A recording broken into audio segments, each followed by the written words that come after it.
Hello! J'ai encore tout bougé la caméra aujourd'hui, c'est ça?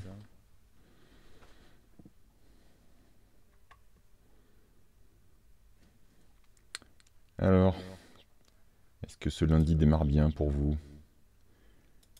Hop.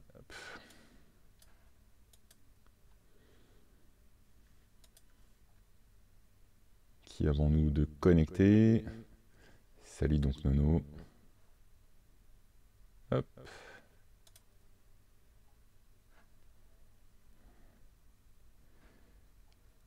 On va faire un dernier rappel.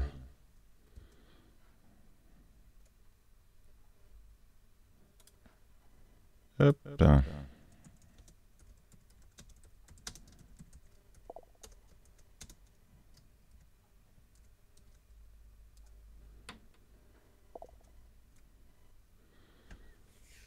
Alors, j'espère que vous avez passé un bon week-end. Et moi, pour une fois, il y avait longtemps que j'avais pas refait autant de code entre guillemets. Bonjour messieurs, installez-vous. Je vais bien sûr vous en montrer une partie. Merci à Bbox de m'avoir remis en selle, peut-être sans le vouloir, mais voilà.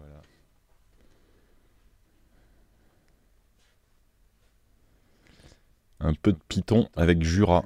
Jura, je ne connais pas. Jura pour Python. Écoute, on peut commencer par ça. Qu'est-ce que Jura?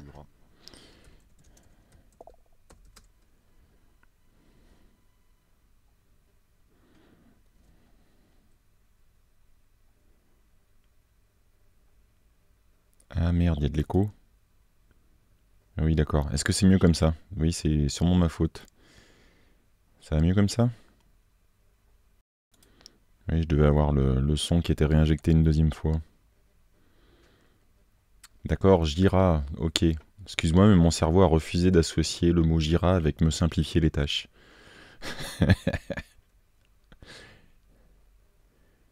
Eh ben, c'est la grande foule. Ouais, Flower, tu avais parfaitement détecté. Alors, je sais pas si j'aurai le temps de vous montrer tout ça, mais j'ai été un très très vilain garçon, évidemment. Parce que j'ai utilisé mon Titano pour faire autre chose que mon petit touch deck. Et en fait, comme je m'étais rien acheté pour mon anniversaire, je me suis acheté un Stream Deck d'Elgato. Ouh le vilain. Et c'est vraiment génial. C'est une tuerie. C'est une tuerie parce que par exemple, je peux faire des choses comme ça. Hop. J'ai juste eu à appuyer un bouton et vous avez un beau texte, un beau texte incomplet. Non, si, à la deuxième, c'est moi qui l'ai pas sur l'écran. Voilà. Ça a fait 2 messages. Je vais apprendre à en faire un seul. Ça me permet d'envoyer les textes enfin et sans avoir un bot, puisque c'est directement avec l'API. C'est le Stream Deck qui joue le rôle de pas de bot, mais d'interaction directe avec l'API Twitch.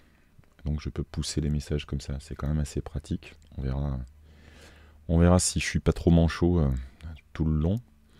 Voilà, j'ai encore 2-3 trucs à apprendre. C'est vrai que je comprends pas pourquoi ça m'a fait 2 messages. J'irai voir. L'interface est super bien foutue. Il y a vraiment des plugins sympas. Je pense que je vais m'amuser à pas mal de trucs. C'est vraiment bien foutu. Mais néanmoins, ce que je voulais d'abord vous montrer, c'était pas Jura. Hop, on va y aller comme ça. Je voulais vous montrer ce sur quoi on a travaillé un peu avec Bbox. Je l'ai surtout juste aidé à faire son repository, mais je crois qu'il était quasiment déjà opérationnel. Et donc il a beaucoup bricolé pour adapter le PyBasic en circuit de Python avec le PyPortal, avec le CardDB, là, le petit clavier. Et voilà, on a discuté, on a fait 2-3 trucs. J'ai voulu ce matin refaire des essais, je verrai avec lui, je dois avoir une config un peu spéciale. J'ai un cas où, encore un cas où le clavier a des soucis avec lui, il est détecté, mais pour la lecture des caractères, il y a un cas qui pose problème. Toujours est-il que c'était bien sympathique de recommencer à recoder un peu. Entre-temps, sur le Discord, dont je vous ai mis le lien juste avant, n'hésitez pas à nous rejoindre. Sur le Discord, on a eu un lien qui a abouti, alors par une vidéo, bref, sur le projet PyDOS, qui représente un peu, même complètement, ce dont on avait discuté avec Bbox, à savoir avoir ton Titano ou porter sur d'autres objets, notamment je sais que lui il a envie de faire tourner ça sur des produits M5 avec le clavier M5. Ça permet d'avoir comme un petit OS avec des fonctions qui permettent de manipuler les fichiers, de lancer un autre programme. En l'occurrence, tu peux lancer des exécutables, des fichiers Python. Mais il y a aussi un petit basique avec un interpréteur. Donc il y a tout ce qu'il faut dedans. Et moi, ça m'a fait plaisir. Ça faisait longtemps que j'avais pas mis mon nez dans ce genre de projet pour écrire son langage. Et donc Bbox a plongé là-dedans. S'il passe par là, il pourra nous en dire plus peut-être à l'occasion, mais il a rajouté un certain nombre de commandes, de tokens et tout ça. Donc il commence à pouvoir piloter des éléments, on va dire, il a fait jouer du son, il a maîtrisé un petit peu tout ce qui était autour des LED et tout ça, et il rajoutait des fonctions dans le basique. Et puis donc après on est tombé sur ce projet, donc je ne sais pas où il en est dans sa réflexion. Il va sûrement faire un portage encore plus complet, puisque le PyDOS en lui-même... c'est quelque chose qu'on voulait explorer et que lui avait déjà bien commencé. Donc, ma foi, je vous le conseille. Je devrais peut-être d'ailleurs retrouver... J'essaierai de vous remettre en lien la petite vidéo qui présente un peu tout ça. Si vous avez le projet, vous pouvez déjà le tester. Donc là, c'était pour tourner sur des cartes à base de RP 2040. Donc c'est pour ça aussi qu'il y avait un peu d'adaptation côté projet là, PyBasic par Bbox, pour tourner avec les bonnes interfaces pour choper le clavier, pour choper l'écran, enfin pour que ça soit adapté. Donc l'idée c'est d'aller même, si possible, jusqu'à pouvoir écrire sur l'écran, donc depuis un basique, pouvoir commencer à dessiner sur l'écran en même temps, c'est un truc qui serait sympathique comme tout.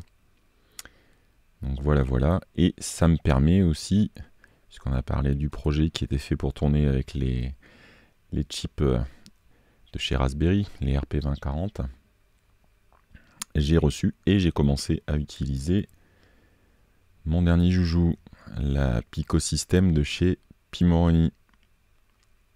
Donc je peux aussi vous mettre le lien. Je vais surtout essayer de rebasculer. Je sais pas si ça va passer. On va repasser par cette caméra entre les deux. J'ai pas fini de tout régler, vous voyez. Mais ça fonctionne quand même. Donc là, j'ai pas déplacé encore le micro, mais ça me permet de vous montrer quand même de manière un petit peu plus claire ce que j'ai reçu. Je trouve que l'emballage est vraiment génial. C'est con, hein, mais j'aime bien les beaux emballages. Ça me fait vraiment penser à une cartouche de jeu. Les emballages étaient un peu comme ça. Donc il n'y a pas des masses de trucs dedans, hein. Il y a la console, il y a sortir.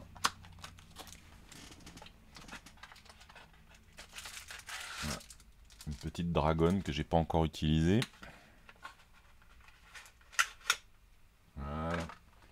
Et la console elle-même. Donc par défaut, vous avez la possibilité de... alors, pardon, par défaut, quand vous l'achetez, que vous la recevez, il y a un jeu qui est déjà dessus. Mais évidemment, comme j'ai fait plein d'expérimentations, on peut télécharger d'autres jeux, on peut en pousser d'autres. Et moi, j'ai voulu évidemment jouer avec plusieurs langages. Donc, hop, le premier que je vais pouvoir vous montrer s'il n'y a pas trop de reflets. Hop. Voilà, on fait tourner. En circuit de Python. Et il s'agit du menu des Piu Piu. Le projet doit s'appeler game-m4-menu, qui est un projet de Deschipo qui a fait la librairie Stage qui est utilisée là derrière entre sa librairie Stage et Microgame, qu'il a utilisé dans pas mal de ses petites consoles, et là il l'a porté là-dessus. Donc ça vous permet, hop, là j'ai que 2 fichiers.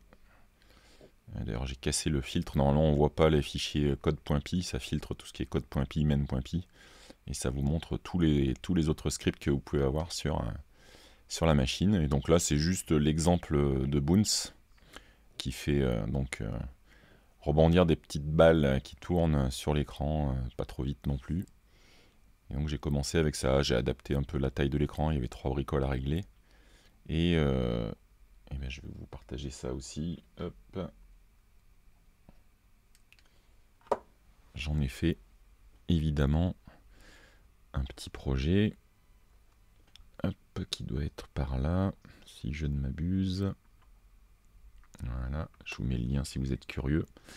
Je vais documenter un peu tout ce que je trouve qui manque des fois dans la doc d'origine, mais surtout tous les petits essais que j'aurais fait moi. Donc là, pour l'instant, il y a un répertoire circuit de Python avec juste l'exemple Boons adapté.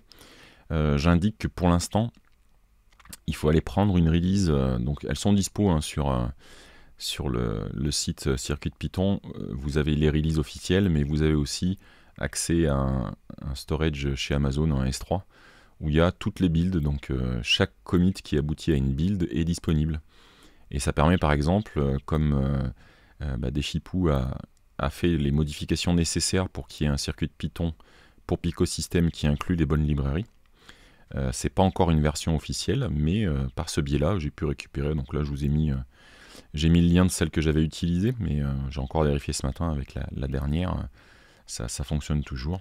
Ça deviendra donc, je sais pas, ils vont faire une 7.01 ou 7.1, je crois qu'ils sont plutôt des incrémentations comme ça, où il y aura tout dedans. Et voilà, j'essaie de mettre un petit readme pour dire les bricoles que j'ai modifiées.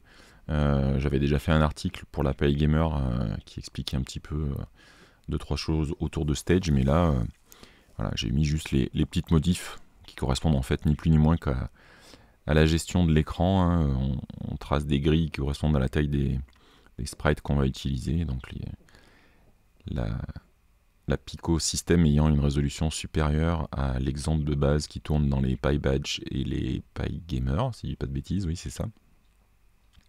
J'ai juste adapté ça. Ensuite, donc là c'est vraiment pour les curieux, j'ai attaqué avec le dernier TinyGo, hein, donc j'ai spécifié ce que j'ai utilisé, mais c'est la release tout à fait officielle. J'ai pris la target Pico, sans rien de plus, et j'ai commencé à manipuler. Donc c'est là où je dis il y a peut-être encore un document à faire. Sur le Discord de Pimroni, j'ai pu avoir un schéma des composants utilisés, un schéma électronique. Hein. Mais il manquait encore 2-3 petites infos et puis une petite synthèse, ça ferait pas de mal. Donc là par exemple, hop, je sais pas si je peux vous montrer les deux en même temps, essayez quand même, mais vous voyez au-dessus du pad, est-ce que je suis d'aplomb? Ouais, c'est pas très net, mais bon, au-dessus du pad, on distingue une petite lampe, je suis con, je devrais l'allumer, ce serait plus net. On distingue une petite LED de status, et elle est manipulable, mais elle est manipulable d'une façon un peu étrange, j'ai pas encore creusé le pourquoi. C'est pas directement une NeoPixel adressable. Alors, j'ignore la raison, j'irai creuser par curiosité. En fait, bah, on le voit un petit peu. Ouais, peut-être que un petit coup de zoom, ça ferait pas de mal. Voilà. Hop. Et vous voyez en direct la réponse à mon message que j'ai envoyé à l'ami Box qui donc vient de passer sur le Discord. Je vais signaler le petit bug que j'ai trouvé ce matin. Donc là, la LED, elle est pilotée par trois broches. Une qui va correspondre à l'allumage vert, l'autre rouge et l'autre bleu. Donc je pense, je sais pas, dessous, je sais pas comment c'est fait. En tout ça, c'est pas une NeoPixel classique avec des intensités de couleurs et autres. Donc ça fait rien. Toujours est-il que c'était pas super documenté. Je suis allé récupérer les infos en fait dans Circuit Python, dans les déclarations qu'il y avait de ce côté-là. J'ai récupéré toutes les infos comme ça. Et c'est probable que je me fasse un petit document à côté parce que ça simplifie quand même pas mal la vie. Donc là, c'était le premier pas. J'ai pas encore publié, mais j'ai commencé à faire ce que j'avais fait un peu sur la PyGamer aussi, donc à manipuler l'écran. J'ai trouvé la référence, c'est pilotable par les drivers ST7789, si je ne dis pas de bêtises. Si j'en dis, c'est pas grave parce que quand je l'écrirai, je ferai attention d'écrire la bonne version. Donc je vais continuer avec ça aussi. Je vais essayer de faire un peu de TinyGo avec. Le dernier point, là j'ai rien à montrer et pour cause. C'est que, si je peux peut-être vous montrer pourquoi je me suis posé la question, ouais, c'est là. On va revenir un peu sur la console elle-même après. Voilà, ce qui est annoncé par Pimoroni, ça me fait malheureusement un petit peu penser à ce qui s'est passé avec la 32 bits. Donc il y a une interface, enfin il y a un SDK en C++ que je n'ai pas encore essayé, j'irai peut-être faire un tour, il n'y a pas de raison. Ils annoncent une version MicroPython dont j'ai vu passer des écrans, des liens. Il y a une branche en fait. Ils ont un MicroPython qu'ils ont forqué et ils ont fait une branche pour leur truc. C'est Gadgetoid qui maintient ça. J'ai toujours un peu de mal à suivre la logique logicielle chez Pimoroni. C'est peut-être pas leur point fort là-dessus. Donc lui, il dit qu'il a un truc. Effectivement, il fait des démos où on voit des sprites qui s'affichent super vite.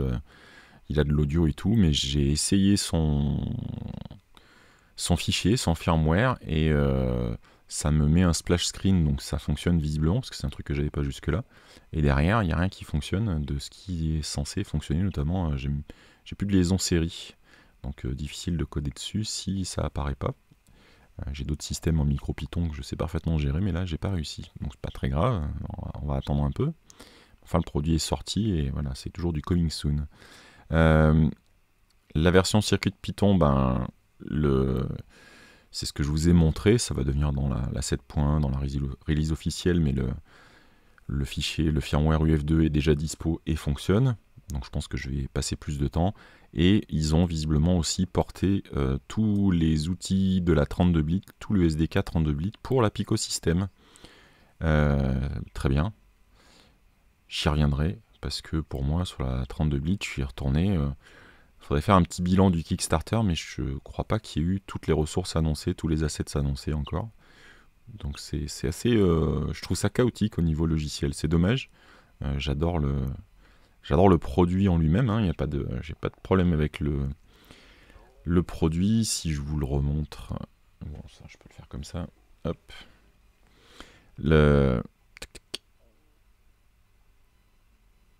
Sur le Discord, il y avait David qui disait mais après tout, c'est quoi à part un RP 2040, un écran et des boutons? J'ai envie de dire c'est ce qui qualifie à peu près toutes les consoles. À un détail près, c'est qu'il y a plein de détails super intéressants justement sur celle-ci. Les boutons et les D-pads là sont vraiment d'une excellente qualité. Il y a un toucher vraiment super agréable. C'est vraiment bien choisi. Ce qui m'étonne pas, parce que sur la 32 bits, ils avaient passé beaucoup de temps à la sélection des boutons, donc ils y font très très attention. Pardon. La coque, c'est pas une coque toute banale, là vous pouvez pas le voir en soi. Peut-être que si je fais un petit... si, peut-être comme ça, on va faire de la ASMR Pico System, attention. C'est de l'alu, et c'est non négligeable parce que ça donne en main une sensation de poids qui fait qu'on la tient vraiment super bien en main, quoi. Après, l'écran, c'est vrai que c'est un 1,54 pouces, donc c'est vraiment pas très gros. Le jeu qui était livré d'origine était quand même relativement jouable, je trouve, donc ça n'empêche pas de faire quelque chose de jouable. Maintenant, ils ont fait ce choix de ce boîtier aluminium qui, du coup, n'a pas de trappe d'accès, par exemple, pour éventuellement accéder aux broches du Pico. Quand on le démonte, je ne l'ai pas encore fait, on a accès, il y a des vidéos hein, qui montrent tout l'intérieur. Il y a une double couche de PCB, l'une pour la gestion du Pico et de la batterie, il y a un autre chip, et puis il y a un autre PCB qui sert aussi de surface pour les points de contact pour les boutons. Donc c'est plutôt bien, très bien construit d'un point de vue hardware. Donc la 32 bits, j'ai mis longtemps à faire 3 bricoles, ça m'a un peu saoulé l'attitude autour du logiciel.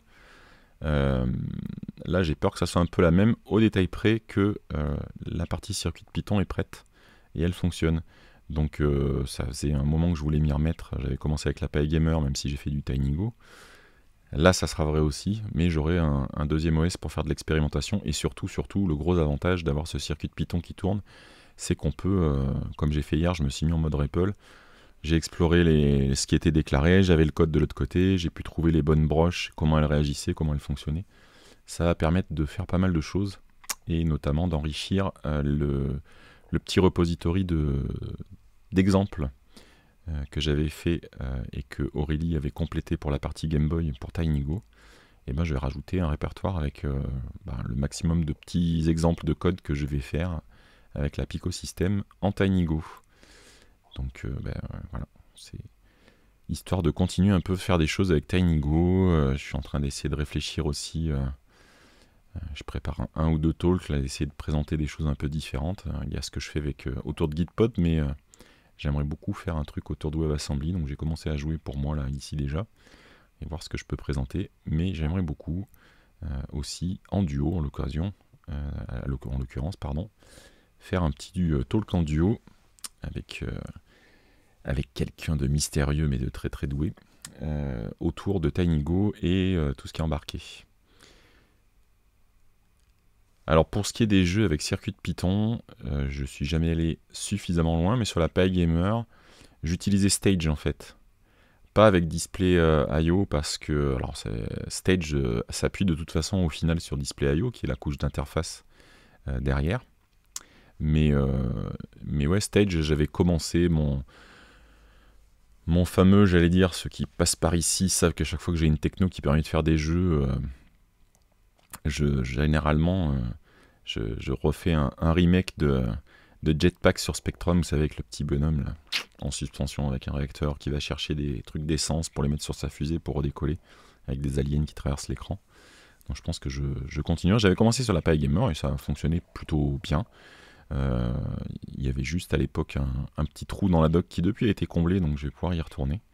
Mais oui, pour te répondre, no e-voting, je ferai du circuit de Python avec Stage. Ça sera l'idée. Et du TinyGo à côté. Et on verra jusqu'où on peut aller avec ces deux-là. Si entre-temps la partie micro-Python aboutit à quelque chose d'utilisable, je veux bien. Mais ouais, on a commencé à en causer un petit peu. Je ne serai pas aussi dur, mais c'est vrai que sur le Discord, on en a parlé et je suis perdu sur l'aspect logiciel en ce moment chez Pimoroni. Je sais que c'est compliqué, je sais que ça demande du temps. Mais entre ce qu'ils annoncent et ce qui se passe, il y a quand même un grand écart de plus en plus grand. Et si c'est pour faire effectivement des produits, alors d'un point de vue hardware que je trouve vraiment bien foutu, mais que derrière la doc et le logiciel, ça soit un petit peu à la ramasse, c'est un peu triste. Et ce qui me rend vraiment triste, c'est qu'il y a depuis plusieurs produits un espèce d'acharnement à faire un micro Python, parce que même s'ils disent que...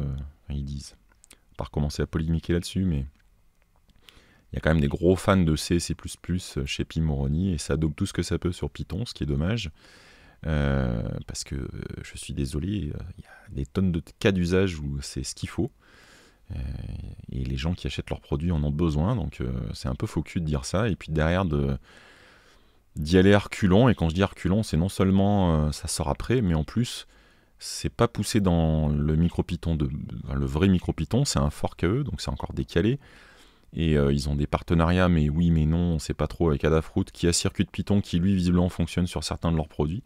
Donc je sais pas où ça va, mais ça m'inspire pas super confiance de ce côté-là, quoi. Donc on va continuer encore un peu. Je suis pas style à renoncer à une boîte qui m'a beaucoup apporté de produits sympas pendant ces dernières années. Mais je trouve que là, l'expérience 32 bits, ben bof bof. Euh, Joli appareil, mais franchement, les tutos annoncés ne sont jamais sortis, les assets sont pas tous là. Et moi, c'est ça qui m'intéressait. Le LUA, il y a un bout de truc qui tourne, il n'y a personne qui est dessus. C'est un peu tristoun. Mais par contre, je me dis que là, sur la Picosystem, que ce soit circuit Python ou pourquoi pas le SDK, je veux bien regarder le SDK, ça a l'air bien fait.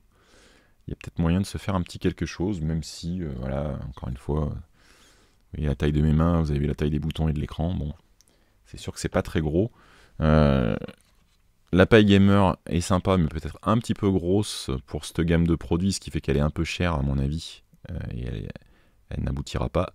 Mais le format paille gamer, pour moi, c'était le bon format. La taille de l'écran, la prise en main. Mais après, c'est pure maker, alors c'est sympa. Mais franchement, quand on prend en main un joystick et un bouton de la paille gamer et qu'après on prend la Picosystem, c'est le jour et la nuit, quoi. Donc, voilà, peut-être trouver un entre deux. Par contre, la Picosystem, ben voilà, elle a un coût, quoi. Le truc en alu, là, je sais plus, c'est 60 livres. Il y en a pour 80 euros, un truc comme ça, c'est quand même pas donné, quoi. Non, il n'y a pas d'accord entre Pimoroni et Adafruit, mais il n'y en a pas besoin. Côté Adafruit, je les ai jamais pris en défaut et ça risque pas sur le côté open source et open hardware, mais Pimoroni, il y a des fois, c'est limite, quoi. Et c'est pas une question de discussion, c'est ils font ce choix d'aller à reculons sur une API Python qui est du micro Python, ils contribuent même pas au projet principal, et de l'autre côté, il y a Circuit Python qui déboule sur leurs produits. Ils le mettent comme ça, mais pas plus en avant, donc je sais pas trop, je comprends pas. Dans la mesure où le circuit Python a été disponible sur Picosystem avant qu'il y ait le moindre effort sur le côté micro Python, je vois pas qui ça intéresse, honnêtement. C'est une petite console, ça va jamais être une console de jeu à proprement parler, c'est pour s'amuser, apprendre à programmer. Moi je suis désolé, mais un outil qui est censé aider à l'apprentissage du code et où c'est du C++, bah éclatez-vous les mecs, mais c'est sans moi, quoi. Moi je me sens pas d'expliquer aux gens les bases de la programmation. Pour ceux que ça intéresse d'avoir un produit ludique, ça c'est encore un autre débat, hein. On peut apprendre sans avoir une console de jeu ni faire des jeux, on est d'accord. Mais si c'est le trip de quelqu'un, je trouve qu'une approche avec comme là le circuit de Python, c'est quand même le truc à faire. Donc du coup peut-être que je vais aussi faire moins la feignasse, comme je disais à Vbox, revenir un peu dans le rail des produits embarqués et puis refaire un peu des tutos avec la Picosystem et du circuit de Python. Ça pourra aussi bénéficier à ce que je faisais avec la paille gamer, parce que normalement c'est à peu près... il ne doit pas y avoir grand chose à changer pour marcher sur les deux, à part la résolution. Mais ouais. Une PR pour mettre à jour circuit de Python avec photo et lien d'achat et c'est tout. Ouais. Après il y en a d'autres, hein. Quand on voit la tête des pages sur le site circuit de Python, c'est avec Bbox qu'on regardait l'autre jour, ouais, la page qui correspond au Siduino, elle ment. Il y a des choses qui sont fausses, qui sont pas prêtes, qui marchent pas. Et côté Adafruit, là-dessus, c'est là où je dis des fois ils sont un peu aussi, ils font des petites coquineries entre parenthèses. Ils disent oh mais c'est Siduino qui a poussé. À vous de faire une pull request si le texte est pas bon, parce qu'il y a des trucs qui ne marchent pas. Vous pouvez demander à Bbox comme ça l'énerve. Il n'y a pas le Wi-Fi par exemple, alors que c'est annoncé sur la page, quoi. C'est pas mis en avant, c'est en tout petit un endroit, il y a marqué que c'est éventuellement pas vraiment supporté, mais c'est vraiment... Donc ouais, il y a un truc à trouver entre les deux, parce que si les pages de download de circuit de Python, ça devient de la fausse pub, ça sert pas à grand chose. Mais en l'occurrence, Picosystem, circuit de Python, ça fonctionne. Tu avais fait une pull request pour le dire. Pour la Picosystem ? Ah, j'ai pas regardé, tiens. J'ai pas suivi. Si tu peux nous en dire plus. Si je vais vous partager ça après, hein, mais le temps de retrouver. Hop. Non, c'est pas celui-là. Ça y est, j'ai perdu. Ah, pour le Wi-Fi sur la Arduino. D'accord, ok. Parce qu'il y avait eu la discussion sur Twitter, donc si ça a été fait, bah, tant mieux. Tant mieux. Donc tu me dis... Hop. Si on va là, qu'on prend la Arduino, je vais vous mettre l'écran, hein, tac. Merde. Voilà, le Arduino Wii U. Salut au Pipichi. Ah, c'est toi qui as rajouté la note. Ah, bien vu, bien vu, bien vu, bien vu. Ok, parce que j'ai vu qu'il y avait cette note. C'est là où je dis c'est pas super mis en avant parce que en même temps, faire une pull request pour signaler ça, tu vas à l'encontre aussi de la marque qui est derrière, quoi. Donc c'est un peu. Alors, où est-ce qu'elle est cette note? Pourtant, il me semble que je l'avais vue. Ah, voilà, tout en bas, pardon, excuse-moi. Tu vois, quelque part, il y a marqué note, mais voilà. Là, je vois que c'est un microcontrôleur avec de la connectivité wireless supportée par le chipset Realtek.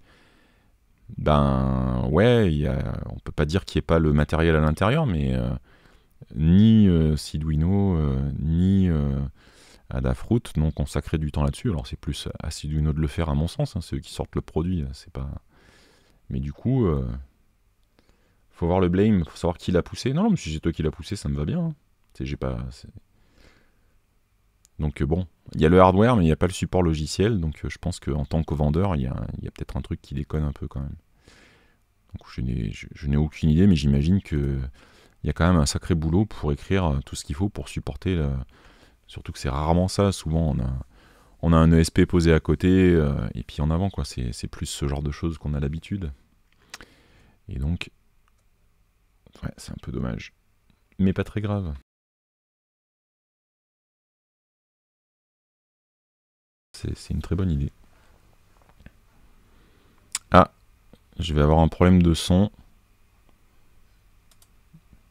Non, ça a l'air d'être encore bon. J'ai eu un message d'erreur sur mon écran. De toute façon, on est dans le timing. On a fait notre demi-heure. Bibox n'était pas là, on déborde pas. Je vais vous souhaiter une excellente journée. Et puis, je vous dis à très bientôt. Rejoignez-nous sur le Discord. Je vous remets le lien avant de partir. Bien que je joue un peu avec mon Stream Deck. Allez, ciao, ciao.